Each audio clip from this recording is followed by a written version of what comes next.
ওদের মতো বিশ্বাসঘাতকের কোনো ক্ষমা নাই।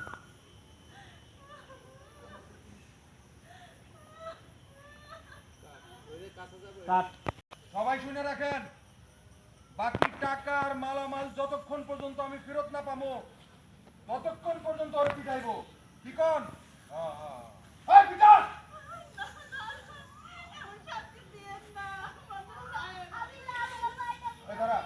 এই না আপনার পিঠে দোষ থেকে ভালো এই কি কন সবাই? হ্যাঁ আমু তুমি দেরি করে ফেলছো।